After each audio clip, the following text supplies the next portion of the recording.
Hi, I'm Lisa. Welcome to my channel, or welcome back, as the case may be. This is Egg. She likes being on video, but she also likes trying to distract me, so I'm trying not to pet her because then she tries to eat my hand. At any rate, the reason I'm here today is not to do what I have been doing, which is talk to you about how to make old age not suck, although it's got elements of it. It's more about an overall kind of philosophy. And I'm not getting all woo woo on you. If you want woo woo, you can go to 10% Happier Guy. He does a great podcast. I've listened to a couple of them. I've read his book, and he's good. But meditating is not my bag, and I am okay with that. If you can meditate, you probably should. I won't be doing it with you.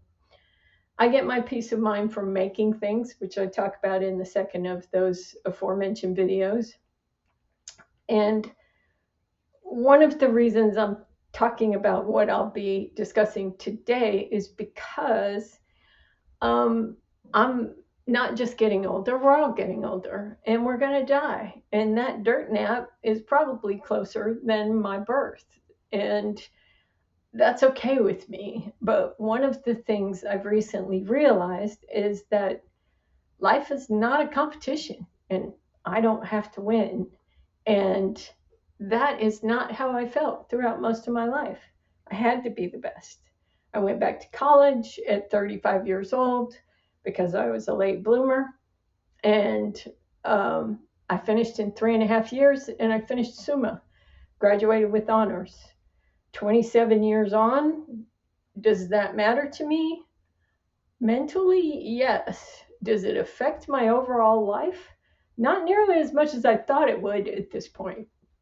It does affect my income, but by significantly less than 20%. The other 33 years I spent making money actually impact that more. But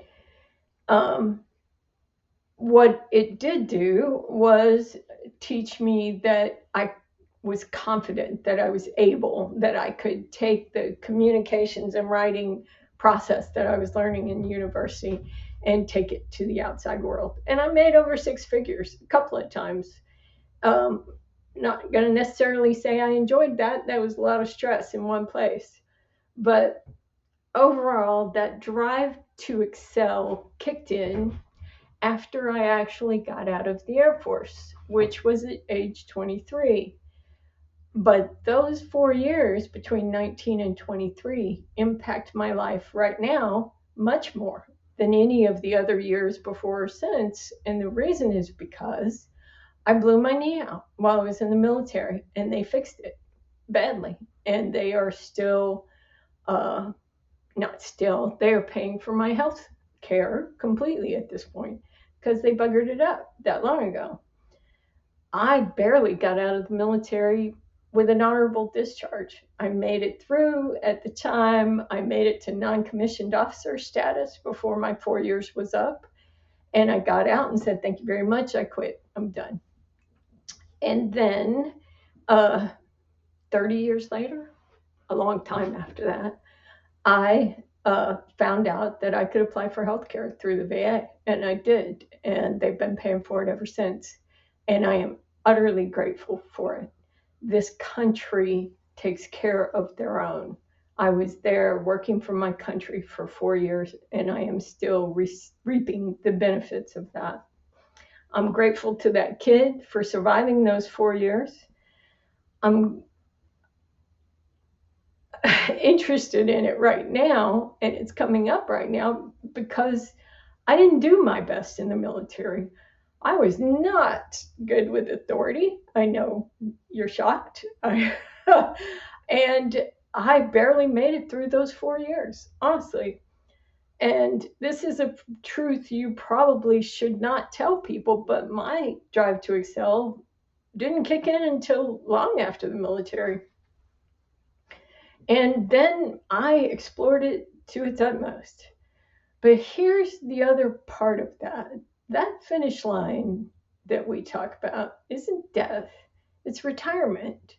Because you, you don't cross the finish line and drop dead. you've crossed the finish line, you high five people, and then what? And that I'm living in the then what? And those 4 years in the military, where I did the least I could possibly do, actually impact this life right now more than they ever have. It impacted so many things, that desire to win. When I was 300 pounds and I was still exercising and hurting myself while I did it. And I was very much into the go big or go home. I would go to the gym and work out for hours. And I had one lady, bless her, who got the folks at the desk to come look at me because she was afraid I was having a heart attack. I turned very, very red at that time when I exercised. But at any rate, where all of this has left me right now is that I just finished my 48th day in a row of working out between 10 and 15 minutes a day. And I said that correctly, 15 minutes a day. That is the longest stretch that I have been able to exercise in more than a decade.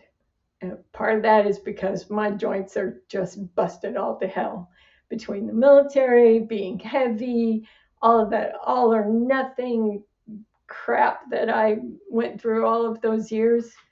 I was not good at taking care of my joints or myself. And yeah, it didn't work out well for me.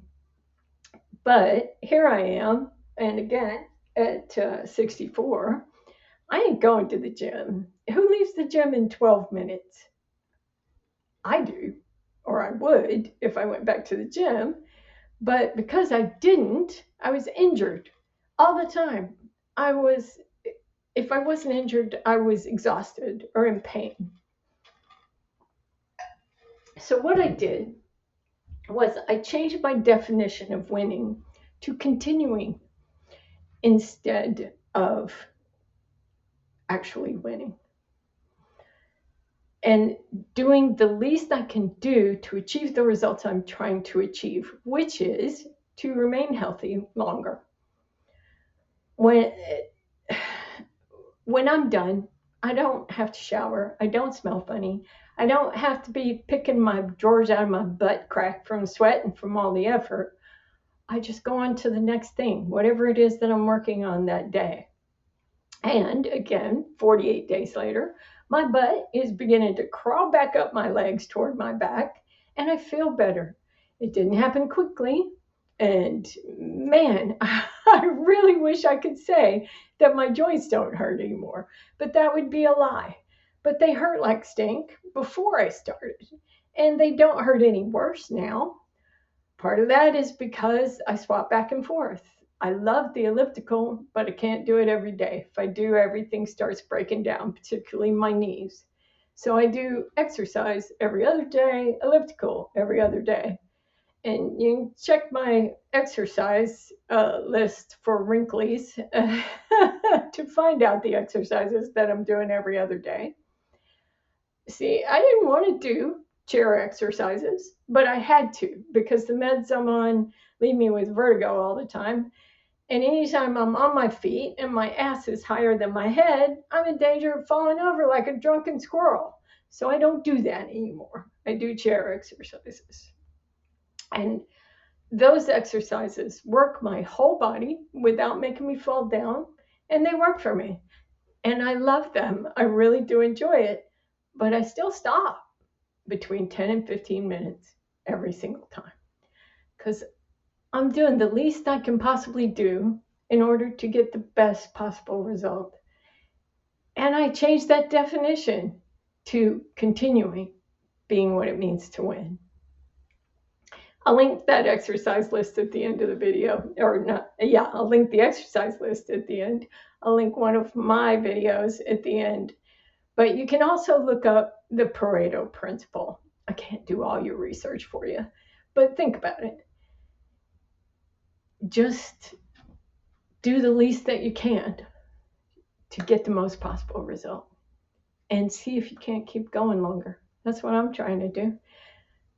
See you in the next video. Thanks for being here. Bye. Oh, and don't forget to like and subscribe if you didn't already.